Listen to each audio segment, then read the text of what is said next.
Hello friends, नमस्कार। स्वागत है आपका एक और नई वीडियो में।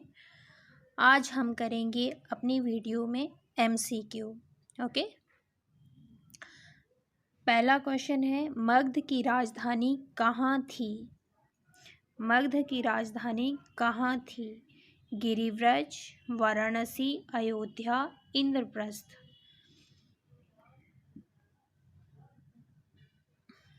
तो कहाँ थी? गिरिव्रज।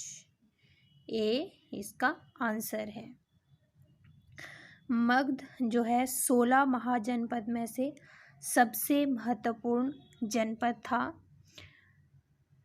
और बाकी के जो जनपद है वो मैं आपको लास्ट की इसमें लगा दूंगी, लास्ट की स्लाइड में लगा दूंगी। आप वहाँ से स्क्रीनशॉट ले लेना। ओके, नेक्स्ट देखते हैं।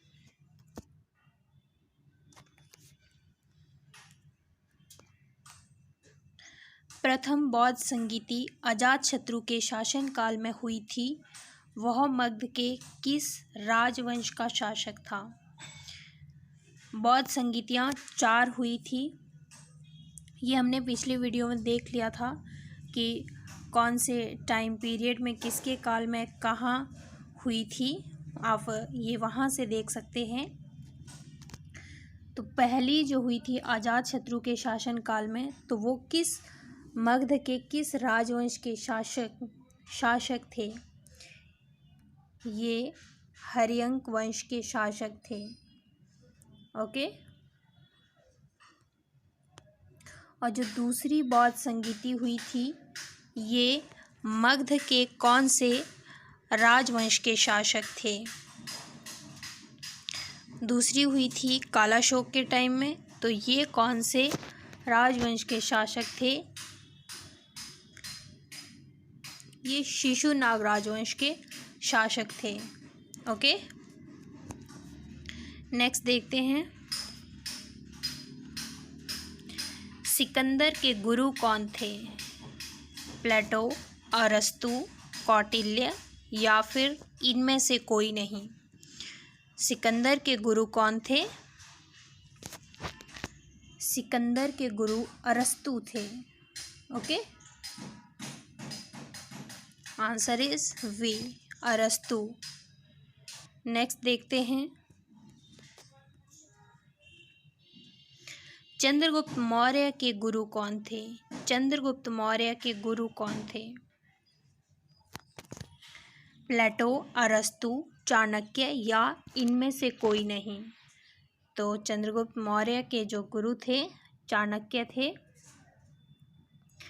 ये कौटिल्य नाम से जाने जाते थे और चाणक्य भी इन्हीं का नाम था। ओके, कौटिल्य और चाणक्य एक ही व्यक्ति है जो चंद्रगुप्त मौर्य के गुरु थे। और चंद्रगुप्त मौर्य ने जो है 322 ईस्वी पूर्व में धनानंद की हत्या करके चंद्रगुप्त मौर्य ने मौर्य वंश की नींव रखी थी। और जो धनानंद था ये नंद वंश का अंतिम शासक था और सिकंदर का समकालीन था। ओके, नेक्स्ट देखते हैं। नेक्स्ट है हमारा, सिकंदर भारत कितने समय तक रहा? तो सिकंदर भारत कितने समय तक रहा? 16 वर्ष, 12 वर्ष या 19 महीने या फिर 2 वर्ष? सिकंदर जो है भारत बहुत कम समय के लिए आया था। तो सिकंदर यहाँ पे सिर्फ 19 महीने के लिए था भारत में। ओके, तो सिकंदर का जन्म कब हुआ था? 356 ईस्वी में इनका जन्म हुआ था। कब हुआ था? 356 ईस्वी पूर्व में। और मृत्यु इनकी 323 ईस्वी पूर्व में हुई थी। ओके, और ये भारत आया था 326 ईस्वी पूर्व में। कब आया था ये भारत? 326 ईस्वी पूर्व में ये भारत आया था और भारत से ये वापस गया था 325 ईस्वी पूर्व में। कब गया था ये? 325 ईस्वी पूर्व में ये भारत से वापस गया था। और सिकंदर भारत कहाँ से आया था, किस रास्ते से आया था? तो ये खैबर दर्रे से भारत आया था। किस रास्ते से आया था सिकंदर भारत? खैबर दर्रे से भारत आया था सिकंदर। ओके, नेक्स्ट देखते हैं, वितस्ता का युद्ध कब हुआ था? वितस्ता का युद्ध कब हुआ था? तो ये वितस्ता का युद्ध जो है किस किस के बीच हुआ था? ये सिकंदर और राजा पोरस के बीच हुआ था। जब सिकंदर भारत आया तो उस समय इसका जो युद्ध है वो हाइडेस्पीस या फिर पोरस के बीच जो है वितस्ता, अभी इसको वितस्ता कहते हैं और इसकी का नाम जो है हाइडेस्पीस भी है।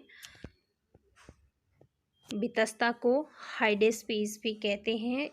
और यहाँ पे पोरस ने इसका प्रतिरोध किया था और इन दोनों में युद्ध हुआ।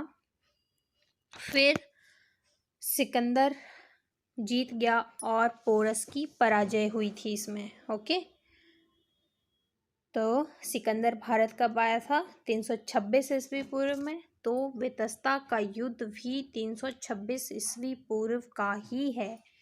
पहला, सबसे पहला युद्ध यहाँ पे उसका राजा पोरस के साथ वितस्ता का युद्ध हुआ था।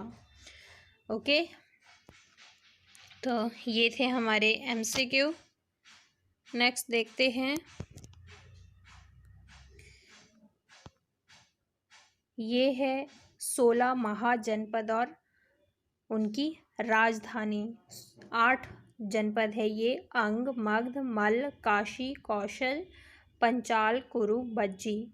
इनकी राजधानियाँ ये है, आप स्क्रीनशॉट ले सकते हैं। और उसके बाद के हैं मत्स्य, वत्स, सुरसेन, चेदी, अश्मक, अवंती, गांधार और कंबोज।